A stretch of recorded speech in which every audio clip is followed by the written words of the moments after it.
see in my eyes, I've been crying just a little bit, and it seems really ridiculous because I've never met the man. I know life is ephemeral, but I just, I expect him to be around a little longer.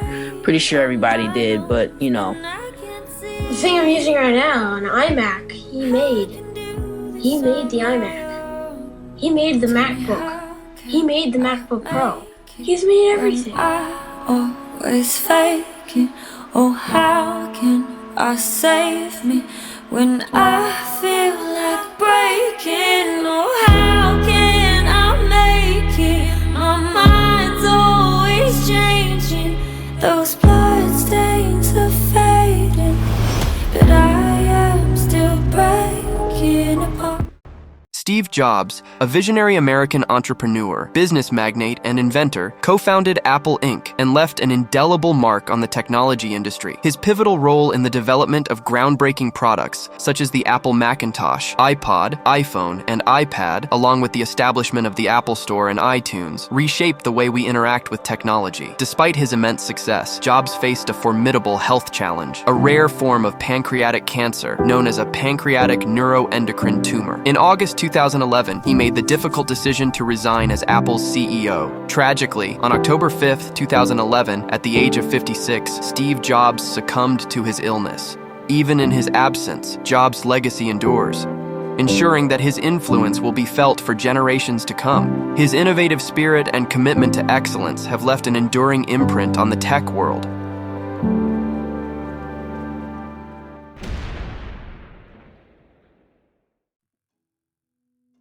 Steve Jobs asked Walter Isaacson, a former editor of Time magazine, if he would write his biography. Isaacson, who has done books about Benjamin Franklin and Albert Einstein, thought the request presumptuous and premature, since Jobs was still a young man. What Isaacson didn't know at the time, and only a few people did, was that Jobs was about to undergo surgery for pancreatic cancer and was feeling his mortality. It speaks to the secrecy with which Jobs conducted his life and his business, adding mystery to an already compelling figure. In the year of his death, with Jobs already gravely ill, Isaacson began the first of more than 40 interviews with him. The last was conducted a few weeks before his death. Some of them were tape recorded, and you will hear parts of them in this video. When Walter Isaacson first began working on the book, which is published by Simon M. Schuster, Steve Jobs' wife, Lorene Powell, told him, "Be honest with his failings as well as his strengths. There are parts of his life and his personality that are extremely messy. You shouldn't whitewash it. I'd like to see that it's all told truthfully." And to do it, Isaacson interviewed more than 100 people. Jobs' friends, family, co-workers, and competitors. He was very petulant, he was very brittle, he could be very, very mean to people at times. And whether it was to a waitress in a restaurant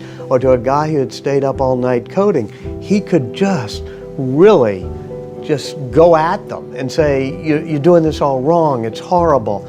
And you'd say, why did you do that? Why weren't you nicer?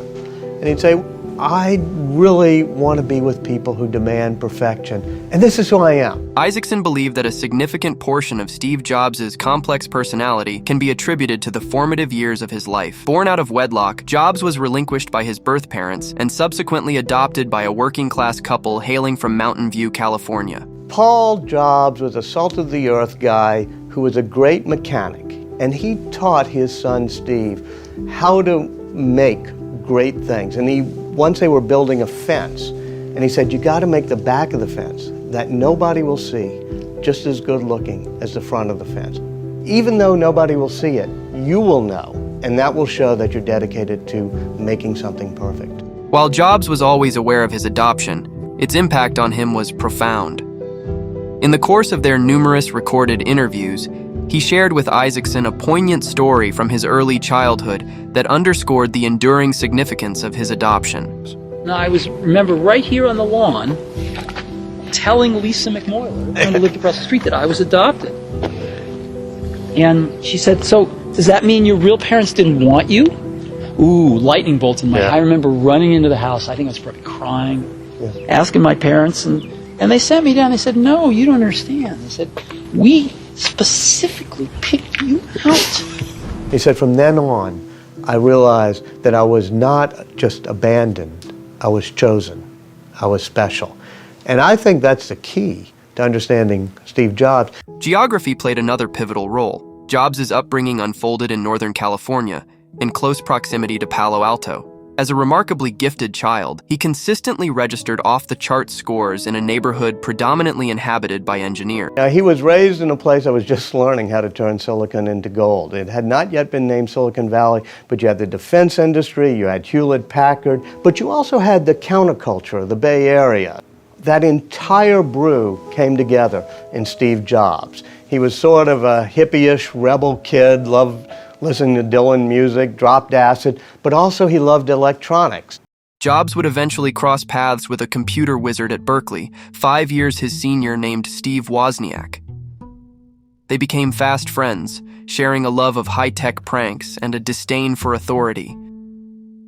One of the things they did was to copy and improve an illicit device called a blue box, which reproduced the tones that the phone company used and allowed users to make free long-distance phone calls. Wozniak loves the blue box. He's doing it as a prank. Steve says, we can sell them. We can market them. And they sold about 100 of them. And Jobs said to me, that's the beginning of Apple. When we started doing that blue box, I knew that with Wozniak's brilliant designs and my marketing skills, we could sell anything. However, that significant shift was still a few years away. Jobs decided to pursue higher education and enrolled at Reed College in Oregon during a time when Timothy Leary was advocating for students nationwide to turn on, tune in, and drop out. Jobs ultimately embraced this philosophy and left college after completing just 1 semester. The time we grew up in was a magical time. It was also a very, spiritual time in my life. Definitely taking LSD was one of the most important things in my life.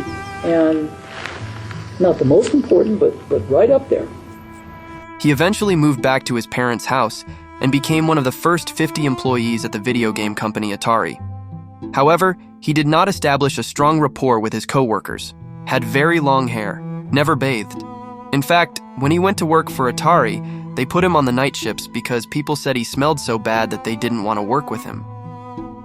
He believed that his vegan diet and the way he lived made it so he didn't have to use deodorant or shower that often. It was an incorrect theory, as people kept pointing out to him at Atari.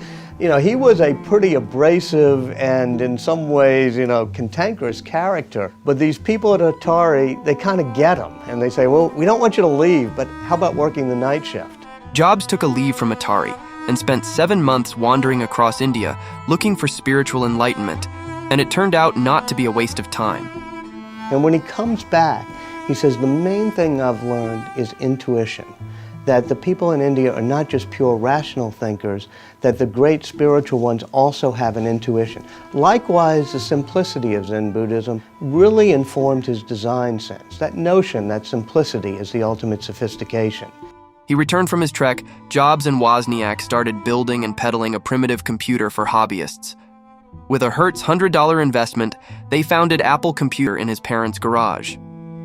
Jobs has within him sort of this conflict, but he doesn't quite see it as a conflict, between being hippie-ish and anti-materialistic, but wanting to sell things like Wozniak's board, wanting to create a business. And I think that's exactly what Silicon Valley was all about in those days. Let's do a startup in our parents' garage and try to create a business.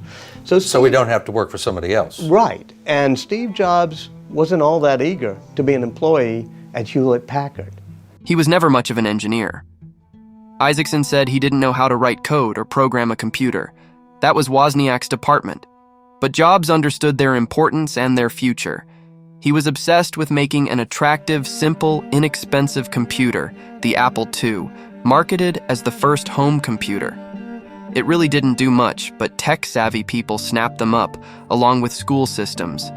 And as he tells Isaacson on tape, he was soon worth millions of dollars. It wasn't very many years before, on paper, we were worth a lot of money. And I was like 25, when, we were worth maybe $50 million. I knew I never had to worry about money again. And so I went from not worrying about money, because I was pretty poor, to not worrying about money because I had a lot of money. Jobs becomes wildly rich, makes about 100 people millionaires when Apple goes public. One of the things he does, though, that still caused a little ill will. There were old friends. He used to be with them in the garage, his parents' garage. and they were working at Apple, but they hadn't quite gotten to the level of chief engineer, so they got no stock options. Wozniak, being incredibly generous, is giving away his stock options, trying to make everybody a millionaire. And Steve Jobs is like very strict on who can get the stock options. One of the people who didn't get them was Daniel Kotka, who had been with Jobs at Reed College in India and in the garage where Apple was founded. And at one point tries to go to Steve and just starts crying. But Steve can be very cold about these things. Finally, one of the engineers at Apple said, you know, we have to take care of your buddy Daniel. I'll give him some stock if you match it or whatever. And Jobs says, yeah, I'll match it. I'll give 0, you give 0. It was not the only instance of this callous behavior during that time period. Just before Apple went public, his longtime girlfriend became pregnant, producing a daughter, Lisa. Jobs, who had himself been born out of wedlock and abandoned, denied paternity and refused to pay support until the courts intervened. His behavior was typical of a phenomenon that Apple employees openly referred to as Steve's reality distortion field, a term out of Star Trek. The ability to convince himself and others to believe almost anything, using his indomitable will and charisma to bend any fact to suit his purpose. When he was creating the original Macintosh, Steve Jobs would come in and he would say, we need to have this done by next month. And people would say, no, you can't actually write this much code by next month. And he would say, yes, you can do it.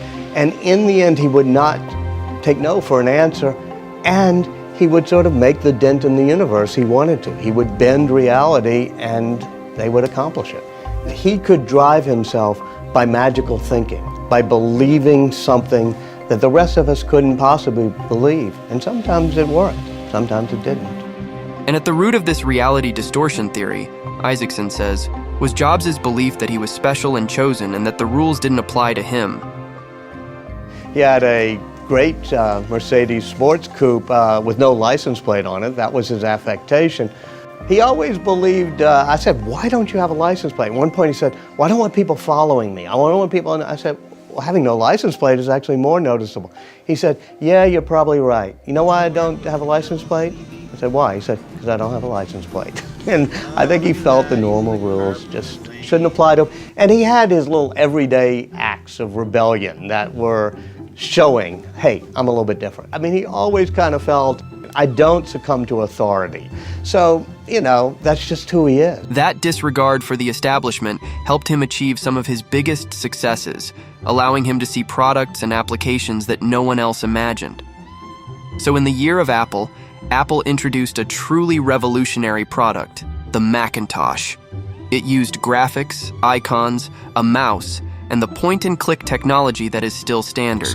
I feel totally comfortable going in front of everybody else. You know, God, we really f***ed up the engineering on this, didn't we? That's the ante for being in the room.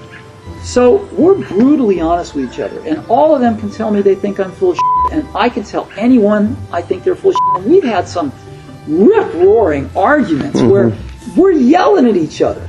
Jobs loved the arguments, but not everybody else did, and Isaacson writes that some of his top people began defecting. He was not the world's greatest manager.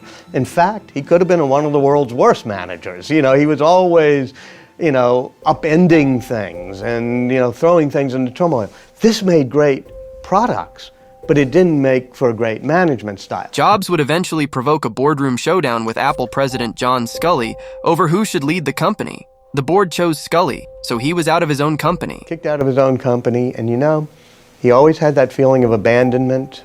There was nothing worse than being abandoned by Apple. He sold his stock and used the company to start a new venture called Next Computer, which made great products that no one bought. But Jobs would be saved by a tiny company that he acquired from George Lucas for $5 million. Pixar Studios would eventually revolutionize movie animation and make Jobs a multi-billionaire. Apple hadn't done so well, and a decade after Jobs left, it decided to buy Next Computer and the services of Jobs as a consultant, but he would soon take over as CEO. It's like 90 days away from bankruptcy. They're totally out of money, and it's lost its way totally. So he says, here's the 27, 30 things you're making, printers or whatever, and he draws a chart that just has 4 squares. He says, professional, home consumer, laptop, desktop. we're going to make 4 computers. They have resolved these differences in a very... It was investment from Bill Gates' ultimate help to save Apple. But when Gates make his live appearance with Jobs to explain the deal, it doesn't go down well with the loyal Apple audience.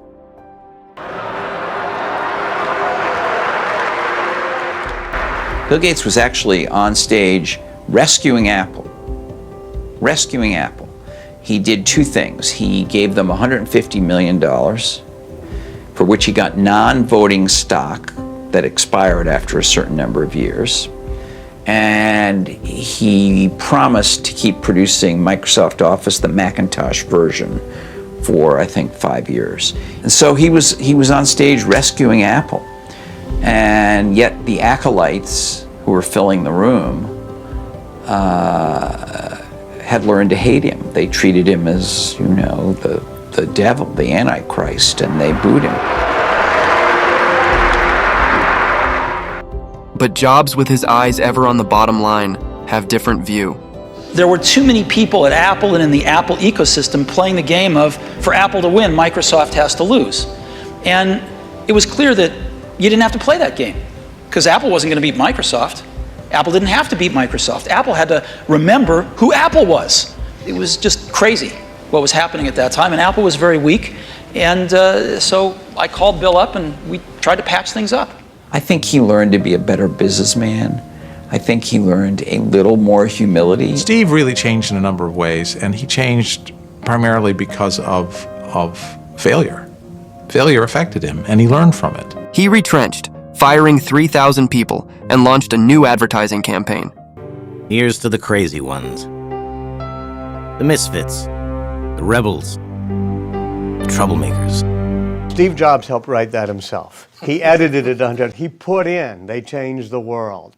By the end, Jobs, along with 4 or 5 other people, have written this not as ad copy, but as a manifesto. When Steve Jobs returned to Apple in 1997, the company had just 5% of the computer market and was almost broke. When Jobs died of cancer 14 years later, Apple was the second most valuable corporation in the world, just slightly behind ExxonMobil. In his new biography of Jobs, Walter Isaacson writes that he revolutionized or reimagined 7 industries: personal computers, animated movies, music, telephones, tablet computing, digital publishing, and retail stores. He did it, Isaacson says, by standing at the crossroads of science and the humanities, connecting creativity with technology, and combining leaps of imagination with feats of engineering to produce new devices that consumers hadn't even thought. Thank you for coming. We're going to make some history together today. If had to pick a day where it all came together. January 9th, 2007 is not a bad one. Jobs is in San Francisco at the Macworld conference in full pitchman mode as he unveils his latest product to the faithful. These are not 3 separate devices. This is one device. And we are calling it iPhone. It is not only a remarkable achievement, but a validation of everything that Jobs believed in. If you made and controlled all of your own hardware and all of your own software, you could integrate all of your products and all of your content seamlessly into one digital hub, and no one but Steve Jobs had thought of. This is something Microsoft couldn't do because it made software, but not the hardware. It's something Sony couldn't do because it made a lot of devices, but it didn't really make software operating system. So the only company that had end-to-end control was Apple. Biographer Walter Isaacson writes that Jobs had created a walled garden. If you wanted to use any of his products, it was easier to buy into the whole Apple ecosystem. It was something only a complete control freak could have pulled off. His personality, passions, products, and private life were all intertwined and closely guarded. The more of it that Walter Isaacson got to see, the more he learned. His house in Palo Alto is a house on a normal street with a normal sidewalk, no big winding driveway, no big security fences. You could walk into the garden in the back gate and open the back door to the kitchen, which used to not be locked. It was a normal family home, and he said, I wanted to live in a normal place where the kids could walk, The kids could go over to other people's houses. And I did not want to live that not-so-lavish lifestyle that so many people do when they get rich. There was no live-in help and no entourage. He was worth $7 billion, but not materialistic. And he told Isaacson in a taped interview that he had learned early on what money could do to people. I saw a lot of other people at Apple, especially after we went public, how it changed them. And a lot of people thought they had to start being rich. So they would, I mean, a few people went out and bought Rolls Royces, and they bought homes, and their wives got plastic surgery, I saw these people who were really nice, simple people turn into these bizarro people. And I made a promise to myself. I said, I'm not going to let this money ruin my life. 1986, Jobs began searching for his biological mother and found Joanne Scheibel Simpson living in Los Angeles. She didn't know that her son, the son that she gave up, was Steve Jobs. But she says to him, there's one thing I have to tell you. You have a sister. And the sister I raised, we did not put up for adoption. And I must tell her, because I've never told this. And the sister turns out to be Mona Simpson, the novelist. And Mona Simpson and Steve Jobs totally bond, separated at birth, as they say. And then they go on a quest, a journey to find the birth father. Especially Mona wants to find what she calls the lost father. Eventually, they locate Abdul Fattah John Jandali, a Syrian-American with a PhD in political science, who was managing a restaurant in Sacramento. But as Jobs tells Isaacson on tape, he decides to let Mona go meet him alone. When I was looking for my biological mother, obviously, was looking for my biological father at the same time. And I learned a little bit about him, and I didn't like what I learned. And I asked her to not tell him that we had ever met and not tell him anything about me. So Mona goes to the coffee shop, meets this guy, Mr. Jandali, who's running it, who says, among other things, when she asks, how sorry he is, but then he says that he had had another child, and Mona said, what happened to him? He said, oh, I don't know, we'll never hear from him again. And then he says, I wish you could have seen me when I was running a bigger restaurant. I used to run one of the best restaurants in Silicon Valley. Everybody used to come there. Even Steve Jobs used to eat there. And Mona is sort of taken aback and bites her tongue and doesn't say, Steve Jobs is your son. But she looks shocked. And he says, yeah, he was a great tipper. And I was in that restaurant once or twice. And I remember meeting the owner, who was from Syria. And it was no circle for him. And I shook his hand, and he shook my hand. And that's all.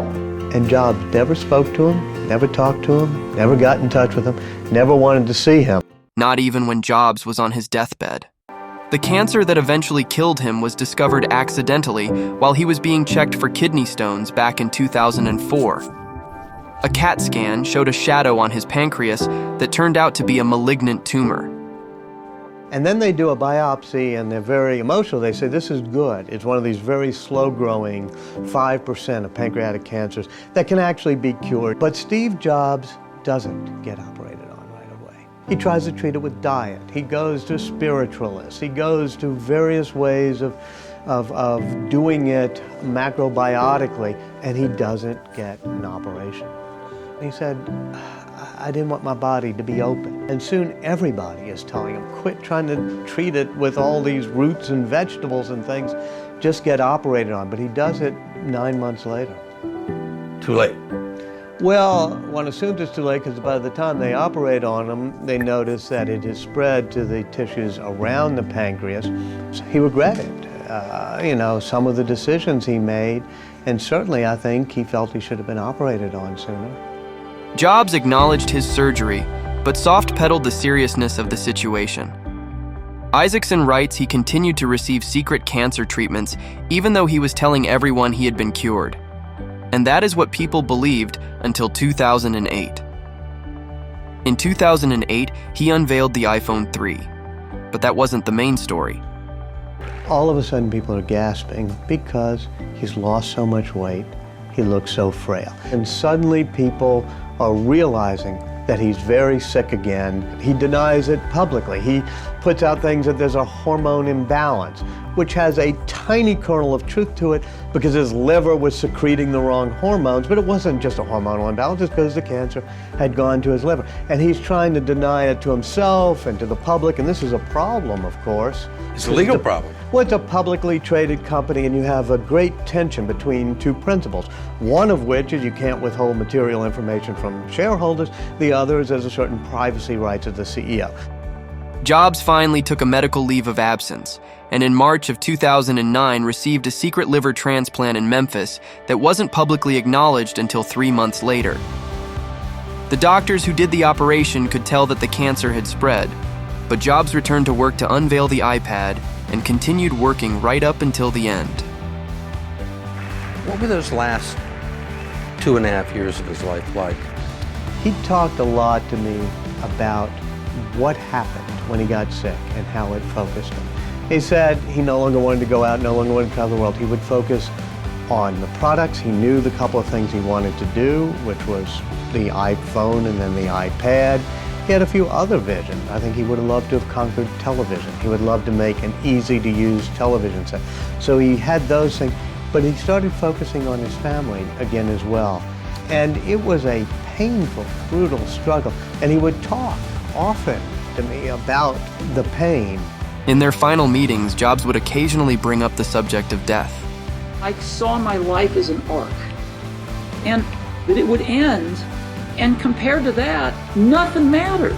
You know, I mean, you're born alone, you're gonna die alone, and does anything else really matter? I mean, what exactly is it that you have to lose, Steve, you know? There's nothing. He survived nearly 8 years with his cancer, and in the final meeting with Isaacson in mid-August still held out hope that there might be one new drug that could save him. He asked me at one point, he said, there could be things in this book I don't like, right? And I kind of smiled and said, yep, you know, there'll be probably things you don't like. He said, that's fine, that's fine. I won't read it when it comes out. I'll read it 6 months or a year from now. I remember sitting in his backyard in his garden one day, and he started talking about God. He said, sometimes I believe in God, sometimes I don't. I think it's 50-50 maybe. But ever since I've had cancer, I've been thinking about it more, and I find myself believing a bit more. Maybe it's because I want to believe in an afterlife, that when you die, it doesn't just all disappear. The wisdom you've accumulated, somehow it lives on. Then he paused for a second and he said, yeah, but sometimes I think it's just like an on-off switch. Click, and you're gone. He said, and paused again, he said, and that's why I don't like putting on-off switches on Apple devices.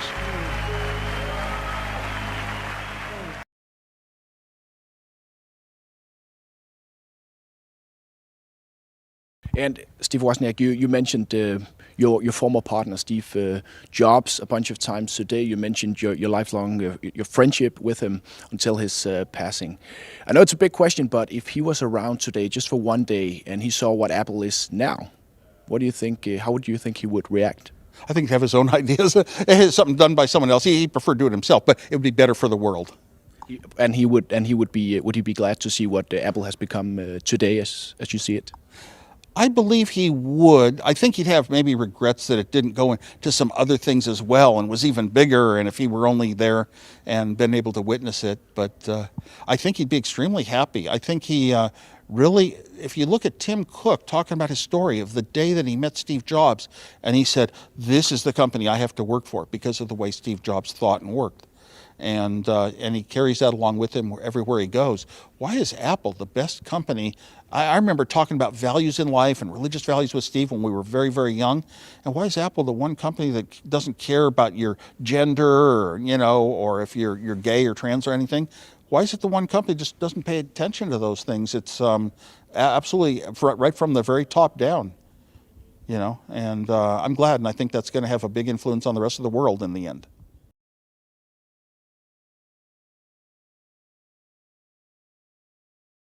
The thing I would say is,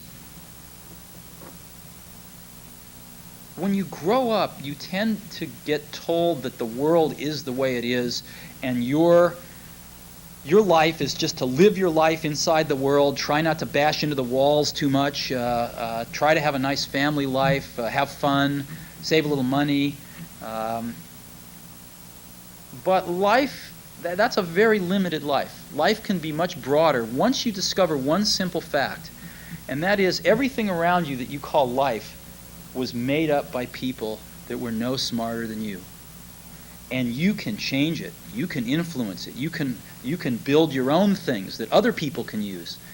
And the minute that you understand that you can poke life and actually something will, if you push in, something will pop out the other side, that you can change it, you can mold it. That's maybe the most important thing, is to shake off this erroneous notion that life is there and you're just going to live in it, versus embrace it, change it, improve it, make your mark upon it. I think that's very important. And however you learn that, once you learn it, you'll want to change life and make it better, because it's kind of messed up in a lot of ways. Once you learn that, you'll never be the same again. Tell me, how can I make it when I always fake it? Oh, how can I save me when I feel like breaking? Oh, how can I make it? My mind's always changing. That beauty. There you go. Would you like it? Oh, sweet. Cover flow. Thank you very much.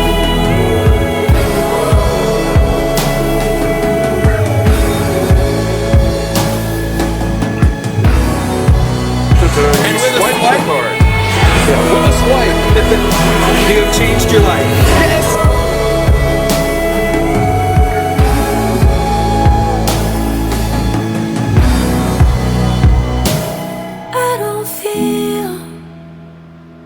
I don't feel the way I should when I look in